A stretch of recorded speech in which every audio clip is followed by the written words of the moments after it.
आपका मेरे चैनल भक्ति व्रत कथा में स्वागत है।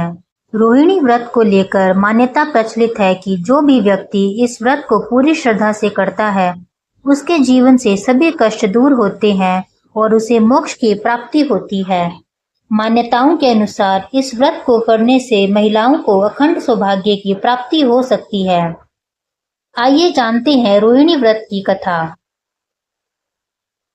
पुरानी कथा के अनुसार चंपापुरी नाम का एक नगर था जिसमें राजा माधवा और रानी लक्ष्मीपति रहते थे। राजा के 7 पुत्र और एक बेटी थी। बेटी का नाम रोहिणी था जिसका विवाह हस्तिनापुर के राजा अशोक से हुआ। एक समय हस्तिनापुर में एक मुनिराज आए और सभी को धर्मोपदेश दिया। तब राजा ने मुनिराज से पूछा कि आखिर उसकी रानी इतनी शांत क्यों रहती है। इस पर मुनिराज ने एक कथा सुनाते हुए कहा कि इसी नगर में एक राजा था जिसका नाम वस्तुपाल था। उसी राजा का मित्र धनमित्र था जिसकी बेटी का नाम दुर्गंधा था। धनमित्र हमेशा परेशान रहता था कि उसकी बेटी से कौन विवाह करेगा, क्योंकि उसकी बेटी में से हमेशा दुर्गंध आती थी। धनमित्र ने धन का लालच देकर अपने पुत्री का विवाह अपने मित्र के पुत्र श्रीशेन के साथ कर दिया, लेकिन उसकी दुर्गंध से परेशान होकर वह उसे 1 महीने के अंदर ही वापस छोड़कर चले गए। एक बार अमृतसेन मुनिराज नगर में विहार करते हुए आए। तब धनमित्र ने अपनी पुत्री दुर्गंधा की व्यथा बताते हुए मुनिराज से उसके बारे में पूछा।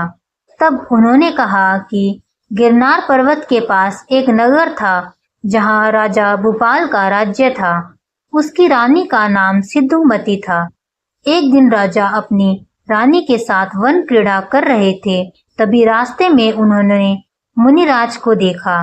तब राजा ने रानी को मुनि के लिए भोजन की व्यवस्था करने को कहा। इस पर रानी ने क्रोधित होकर मुनिराज को कड़वी तुम्बी का भोजन बनाकर दे दिया, जिस कारण मुनिराज को अत्यंत कष्ट सहन करना पड़ा और उन्होंने अपने प्राण त्याग दिए। इस बात का पता राजा को चलने पर उन्होंने अपनी रानी को राज्य से निकाल दिया, जिसके बाद रानी के शरीर में कोढ़ हो गया और प्राण त्यागने के बाद वह नरक में गई। यह वही रानी है जो तेरे घर दुर्गंधा के रूप में उत्पन्न हुई है। यह सुन धनमित्र ने अपनी पुत्री के लिए उपाय पूछा। तब मुनिराज ने उसकी कन्या को सम्यक दर्शन सहित रोहिणी व्रत का पालन करने को कहा। इस व्रत में जिस दिन हर मास रोहिणी नक्षत्र आए उस दिन चारों तरह के आहार का त्याग करना था। इस तरह इस व्रत को 5 वर्ष करना था। दुर्गंधा ने मुनिराज के अनुसार पूरी श्रद्धा से इस व्रत को किया और मरणोपरांत उसे स्वर्ग की प्राप्ति हुई।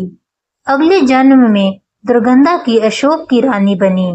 इस प्रकार यह माना जाता है कि जो भी इस व्रत को करता है उसके सभी पाप नष्ट होते हैं और उसे मरणोपरांत स्वर्ग की प्राप्ति होती है।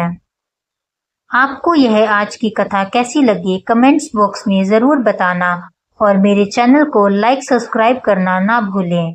धन्यवाद।